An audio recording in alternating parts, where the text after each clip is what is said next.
Merci, monsieur. Je vous salue tous et je vous souhaite la bienvenue, c'est ce que j'entends pas. Je voudrais vous dire merci. Merci pour être venu tôt le matin pour certains. Écoutez l'éminent professeur Ejikeme Emewa. C'est un ami, c'est une personne importante pour moi. Parce que tout à l'heure, on a dit que j'ai été directrice du CIFOR, mais elle a été membre du conseil de gestion de cette structure-là.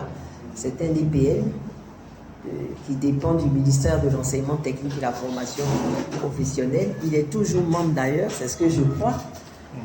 Et donc, je suis là ce matin pour m'entretenir un peu avec vous. Mais je voudrais d'ores et déjà vous dire que tout a été dit. Tout a été dit. Je vous assure qu'en l'écoutant, je me suis dit, mais il m'a invité là, mais je ne sais pas pourquoi est-ce que je suis là. Parce qu'il a tout dit concernant le retraité. Il a apporté des conseils, des recommandations. Et donc, je voudrais qu'on l'acclame, parce qu'on ne l'a pas acclamé suffisamment.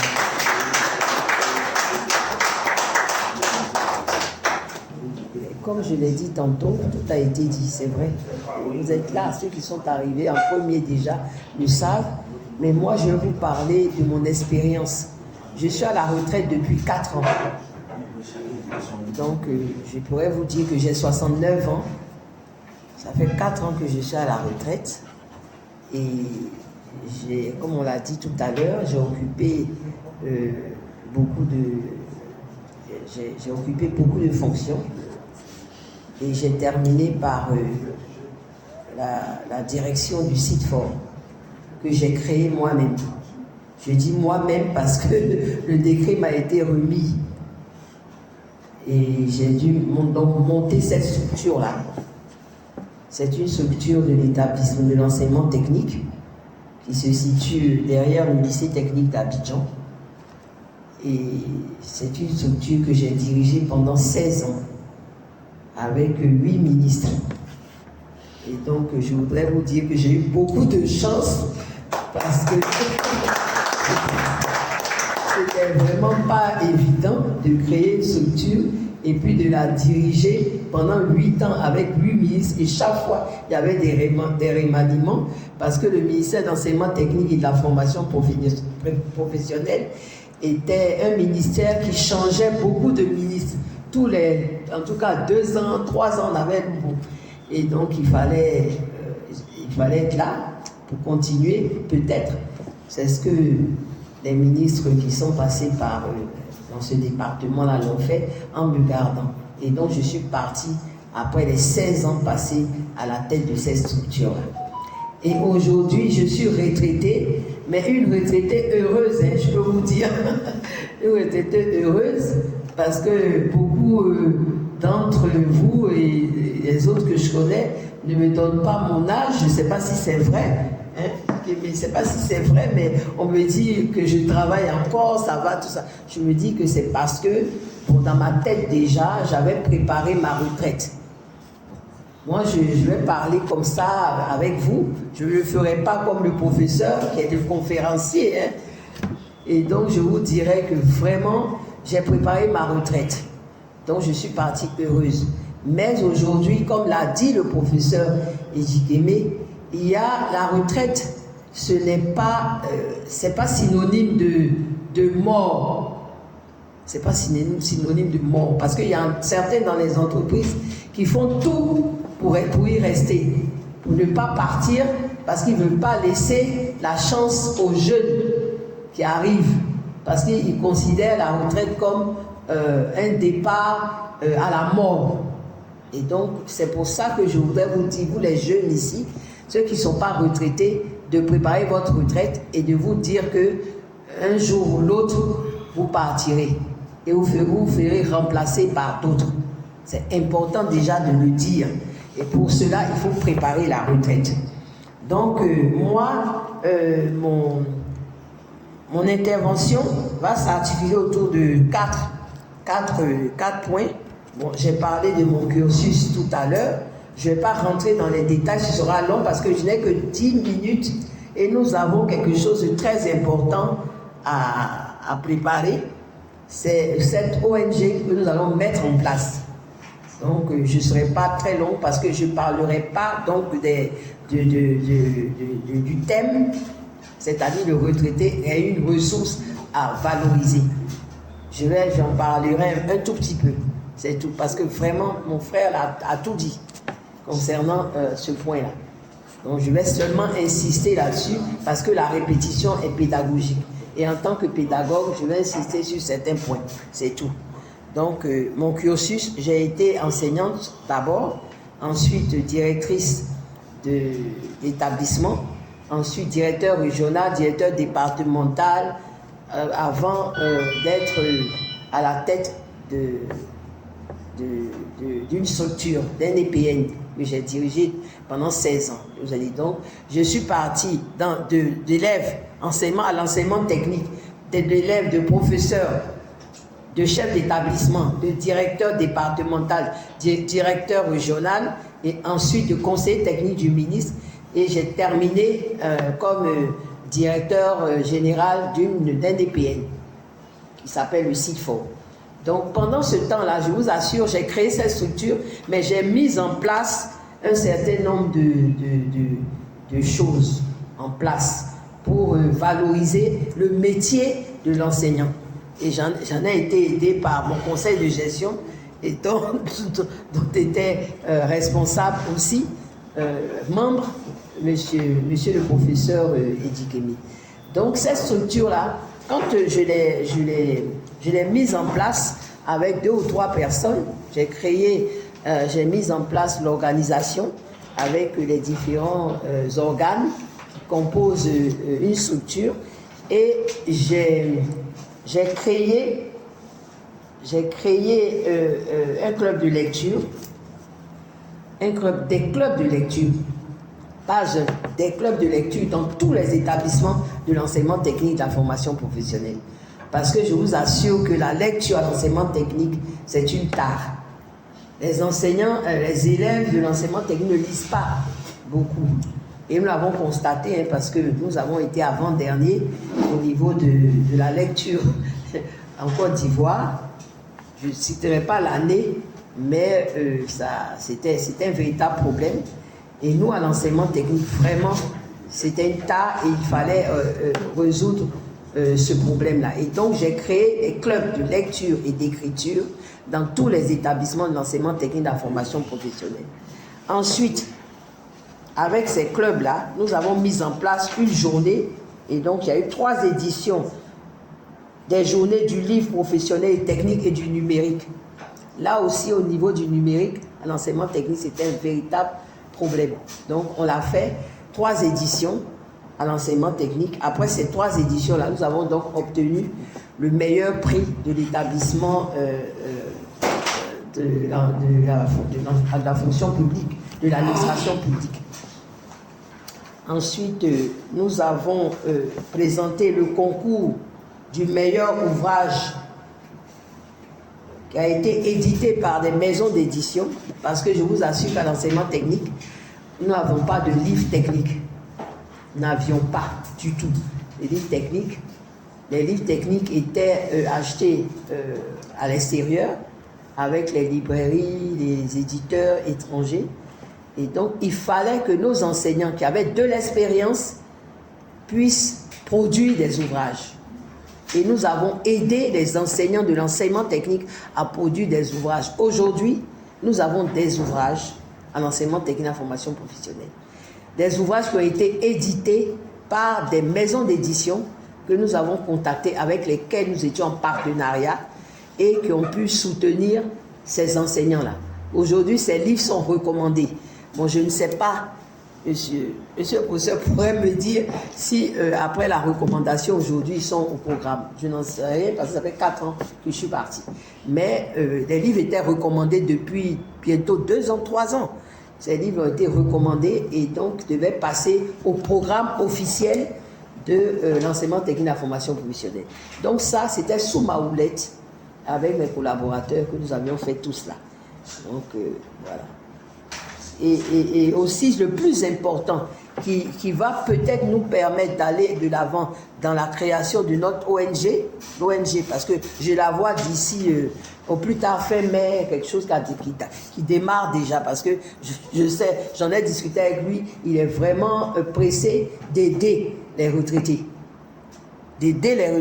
Ça, c'est vraiment un sujet qui fait qu'il ne dort pas.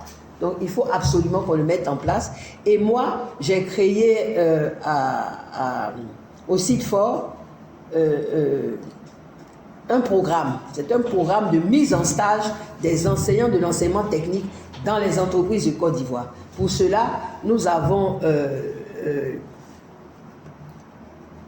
sommes mis en partenariat avec 200 entreprises de Côte d'Ivoire, dont la Chambre de commerce et d'industrie, la CGC et d'autres entreprises. Donc, même Eurocham, nous étions en partenariat avec eux, ce qui nous a permis de mettre nos enseignants en stage pendant les vacances dans ces entreprises, à voir 1 mois, 2 mois, pour qu'ils puissent renforcer leurs capacités.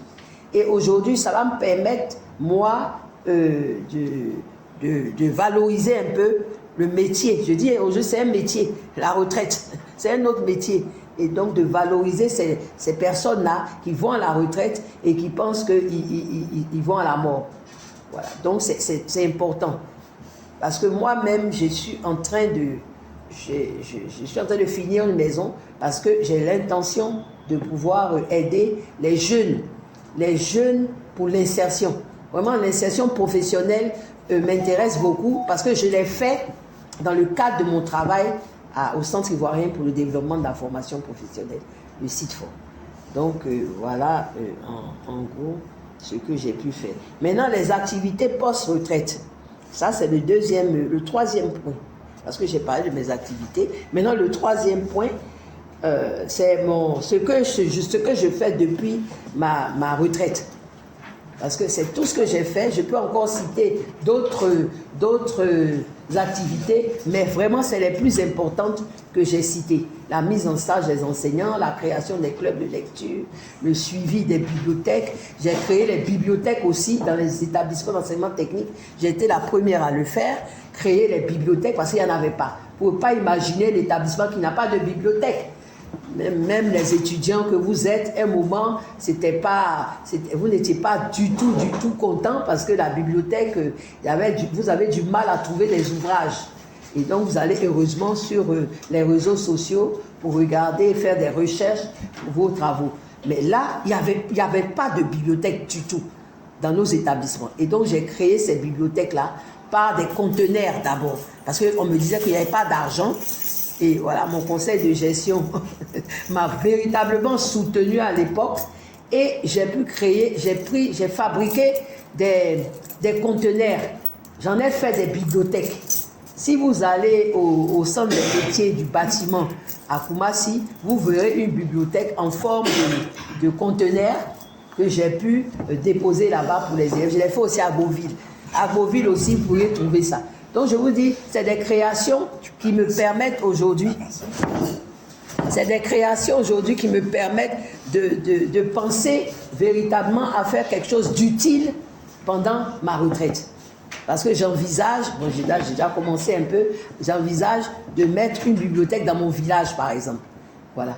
Une bibliothèque où les enfants viendraient lire, se cultiver, s'instruire. Donc ça aussi, tout ça, ce sont des activités que j'ai démarrées pendant que je travaillais et que je voudrais pouvoir étendre à d'autres structures, à d'autres régions. Comme il a dit tout à l'heure, voir avec les conseils régionaux, qu'est-ce qu'on pourrait faire et tout ça. Et tout ça, ça va rentrer dans ce que nous avons décidé de faire au niveau de l'ONG.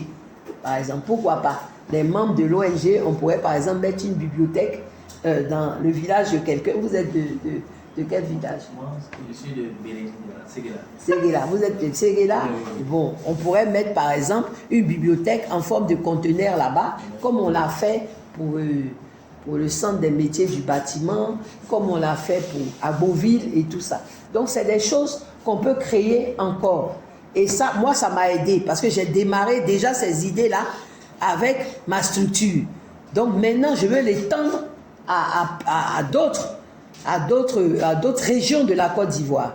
Donc voilà un peu des choses qu'on peut faire ensemble. Donc les activités post-retraite là, je ne vais pas rentrer là-dedans, il a tout dit. Il a tout dit. Maintenant, il s'agit, c'est la pratique maintenant. Comment faire, comment mettre en place toutes ces choses-là. Comment aider les jeunes. On l'a dit là, il y a notre fils ici qui aide les jeunes. Moi, ça a été vraiment mon idée. Mon idée, c'est une idée que j'ai essayé de construire en moi depuis plus de 25 ans. Parce que quand j'étais directeur régional à Bengourou, parce que j'ai été directeur régional à Bengourou, quand j'étais directeur régional à Bengourou, déjà cette idée, je commençais à mûrir cela. Je me suis dit, je sors, je construis une maison et je vais aider les jeunes à être insérés. Puisque j'ai près de 200 entreprises avec lesquelles je suis en partenariat, si je vais à la retraite, c'est ce que je vais faire. Qu'est-ce que j'ai constaté? J'ai constaté que certains de mes élèves ont du mal à trouver du travail. Des enfants intelligents, des étudiants intelligents, mais qui ne peuvent même pas se marier, qui ne peuvent pas créer un foyer, parce qu'ils ne travaillent pas. Ils ont les diplômes dans les poches, ils ne travaillent pas, ils ne peuvent pas se marier, ils ne peuvent pas avoir d'enfants, ils ne peuvent rien faire. J'en ai rencontré à ma paroisse un de mes élèves que j'ai vu quand j'étais enseignante, et je lui ai demandé, tu fais quoi? Il me dit, je ne fais rien. Un enfant intelligent. Mais tu fais rien comment? Il me dit, non, que depuis j'ai mes diplômes, je passe les concours, je ne comprends pas, ça ne marche pas, je ne travaille pas et tout. Donc le matin, il vient prier, il tourne, il veut avoir des courriers partout, ça ne va pas. Je vous assure que je suis rentrée chez moi, j'étais meurtrie. J'ai dit, non, il y a quelque chose à faire pour les enfants. Là, je ne serai pas encore long, parce que si je veux parler, on va rester des heures. Parce que je vous assure que j'en ai été malade. J'ai dit ça, il faut faire quelque chose pour les jeunes. Il y a l'agence emploi jeunes, mais ça ne peut pas résorber tout le problème du chômage en Côte d'Ivoire. Ce n'est pas possible.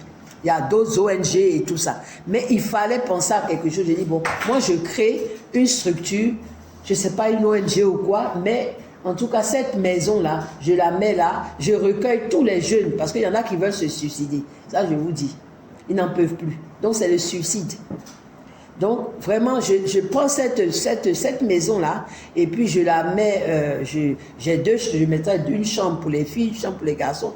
Ils passent quelque temps là, bon, au niveau de les aider dans la prière aussi, à avancer, à ne pas penser que, parce que je ne travaille pas, donc il faut que je me suicide.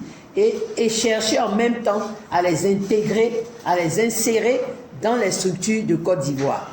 Donc c'est vraiment mon idée. Peut-être avec l'ONG on va terminer ça, mais il y a pas mal de choses et je suis sûr que parmi vous, il y a certains qui ont des idées à nous donner, des idées, et ça, je vous exhorte à signer, à vous inscrire à l'ONG pour apporter ces idées-là. Et nous, ensemble, on va chercher les ressources, les moyens financiers pour pouvoir créer ces choses-là, pour aider nos jeunes, nos enfants. Donc voilà, moi je suis allée un peu comme ça, j'avais un plan, mais je vous assure que j'ai été perturbée par la conférence de mon frère, bon, qui a déjà tout dit. Donc voilà, ça je vous ai dit, donc les activités post-retraite, c'est ce qu'il vous a dit. Il a vraiment énoncé pas mal de choses à faire. Moi-même, il m'a donné des idées déjà, beaucoup d'idées sur lesquelles je suis en train de cogiter véritablement. Donc voilà en gros ce que je voulais vous dire. Et pendant la retraite n'est pas un garage. n'est pas un garage pour certains qui pensent que la retraite c'est terminé, je vais à la retraite, je ne peux rien faire. Je pense que ceux-là n'ont vraiment pas d'idée, et ils ne réfléchissent pas beaucoup. C'est une ressource, la retraite, le retraité est une ressource humaine à valoriser. On l'a dit, c'est le thème, et moi j'appuie cette idée-là pour dire que le retraité peut être valorisé. Mais déjà, en amont, en amont dans les entreprises, si vous êtes chef d'entreprise, il faut commencer déjà à préparer vos personnels à la retraite. Leur dire que la retraite, ce n'est pas la mort. Ça, c'est important. Parce que je sais que parmi vous, vous avez des petites entreprises et vous avez du personnel. Il faut déjà les préparer à cela. Et puis leur dire qu'après la retraite, on peut faire pas mal de choses. Tout ce qui a été dit ici par le professeur peut vous aider. Aujourd'hui, vous avez pris des notes et il faudrait y réfléchir pour que les choses changent véritablement dans votre vie. Donc, je voudrais m'arrêter. On m'a donné 10 minutes. J'ai fait plus de 10 minutes. Voilà, on m'a donné 10 minutes. C'est pour ça que je vais à gauche, à droite. Mais vraiment, je vous assure que j'ai tellement de choses à dire. Mais j'ai tout dit aussi un peu. Parce que Kémé a déjà tout dit. Moi, j'ai complété. Mais je vous encourage, surtout les jeunes, il faut en parler auprès de vous, à vos amis. Et puis, quand il y a des conférences comme ça, c'est vous qui avez les réseaux, vous maîtrisez les réseaux sociaux, c'est à vous d'envoyer envoyer ça sur vos réseaux, tous vos réseaux sociaux là, pour dire qu'il y a une conférence importante. Et en plus, c'est gratuit. Donc vraiment, il faut exhorter vos amis à venir écouter cela. Et ne pas attendre à la retraite, parce que la retraite se prépare avant. 10 ans avant au moins.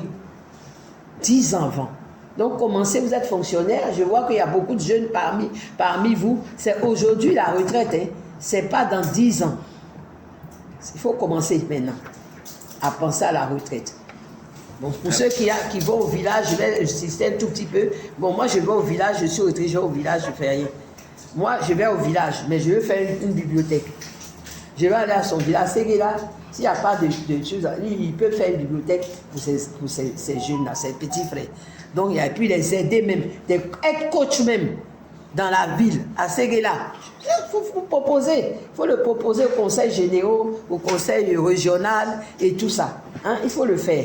Donc, voilà ce que je voulais dire. Moi, je termine en disant que seule la paresse fatigue le cerveau. Et si vous êtes paresseux, vous ne pouvez pas aller de l'avant. Merci.